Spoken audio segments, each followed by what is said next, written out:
Florida Boater's Guide on our way to go visit my friend Steven, who made his own boat. Now, when he first told me he made his own boat, I was like, maybe it's like a little canoe, wooden canoe or something, then he put an engine on. No, this boat is a gorgeous, classic boat. And when I saw it, I was like, oh my gosh, I cannot believe he made it. And, you know, he's not like this guy just hanging around his house with nothing to do. He's got 3 kids, a beautiful wife, and is an orthopedic surgeon. So I'm really excited to see the process he went through and chat with him about it on how he did this. Okay, so here is the famous boat that my buddy Steven built. Isn't this amazing? It's like a classic. It's so gorgeous. And then here is the famous Steven. Hey, Steven. Hi. So, Steven, what was your inspiration for building this boat? Well, I grew up boating with my family, and being out in the water is just what we do in Florida. It's every afternoon, evening, weekend you have. My father's also a big fan of wooden boats, and he would always tell me stories growing up, but when he was on a wooden boat as a kid, they'd have to take it out every summer. They'd have to sand it down, revarnish it. So it's basically a labor of love if you wanted a boat back in the 50s.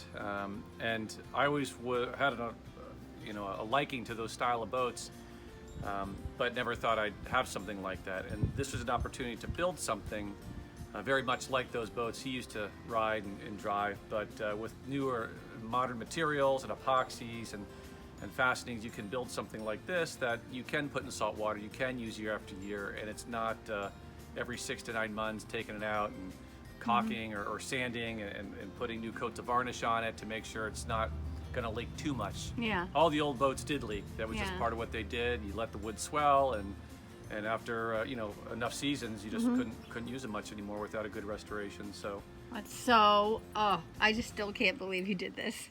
All right, so we're gonna get serious now, Steven.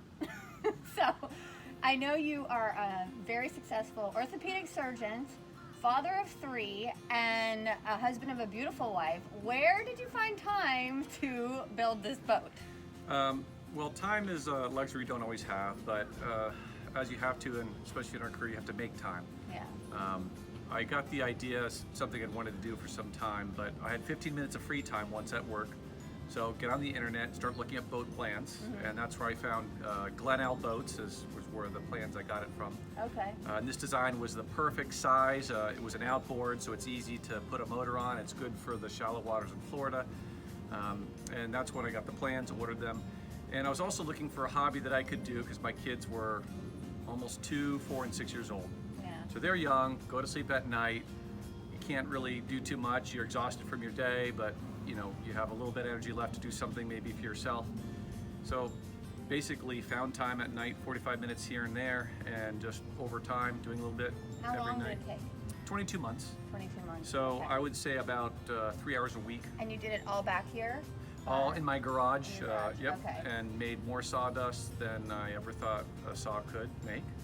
And there's still remnants. I can take you through the garage because I finished this 4 or 5 years ago now, and Wow, I'm there's so impressed. still pieces Still of impressed. sawdust. Yeah. So instead of watching TV, we all find our little shows to watch.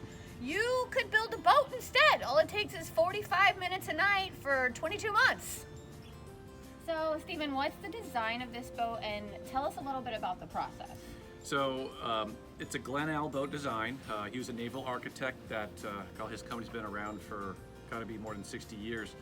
He's since passed. His daughter took over the company and ran it for a number of years until they finally sold it. But they have made boat plans for decades. This is a 1950s style of a runabout boat. Which I love. You And- kind of feel like you're like James Bond driving this thing. And so it was basically a tribute to that era. Yeah. And there have been dozens of others who built this exact model. It's called the Malahini. It's 16 feet, about a 6.5-foot beam at the widest part here. And it's the perfect size. We have a family of 5, so you got the fit everybody bed in. seats and get 3 or 4 back there. Can you pull water skiers on this? Absolutely. Oh, And wow, so it's fun. a pretty flat bottom boat. Yeah. It planes off great. I've had 6 pretty full-size adults on this, and going out to dinner. It's a wonderful time, and even pulling tubers, getting them up just fine. So it's very useful. It's not just sit in the garage and look at it kind of boat. I wanted something that I could also use. So you'll see cool. it's gotten dinged up here and there, there's blemishes. you know, I can't keep it perfect, but you can't stress over that too much. You want to just have fun in it and just enjoy. Yeah. So tell me a little bit about the building process. Sure. So you can't just get this kind of wood. This is all mahogany. There's some maple and marine grade plywoods. It has to be somewhat rot resistant. If you just go get pine from Home Depot, it's not going to hold up well. Yeah. So I did find a place in Tampa that does have kind of more exotic woods and mahoganies, and they were able to plane this for me and deliver it because I don't have a big enough truck to pick up a bunch of 8x4 sheets of plywood and 12-foot planks. So, and once I got it here, you just kind of go to town following the plans, and if you can bake a cake, you can make a boat.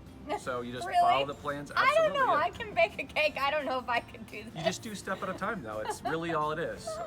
And you just measure, cut, measure, and the nice thing, say you mess up, well, you mess up, you get another piece of wood. So it's an opportunity for me to kind of relax while I do something a little more therapeutic, and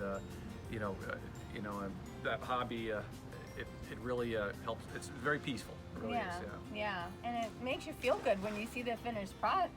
It's like, whoa, I did that, you know. I've always been that person that works hard for that task completion reward. Yeah. And this is the ultimate, like 2 Yes. years. Wait, that delayed gratification was, it's a marathon building it. But I'm sure. I and mean, after 6 months, when you're thinking I'm almost done, you're not. Yeah, Yeah. it keeps going. But Yeah. again, just a little bit every week. It's not an overwhelming commitment on a weekly schedule. It's just the duration of staying with it to get there. Well, folks, now you know, if you can make a cake, you can make a boat. Now for my favorite part, we get to take her for a spin.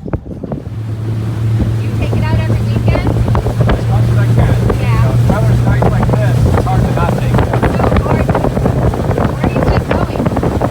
We usually go to Honeymoon or Tallahassee, sometimes Spring River Island. My favorite thing is to take it out to dinner. You go for a nice evening stroll. Here in Clearwater, only about 4 or 5 miles. It's actually faster by boat.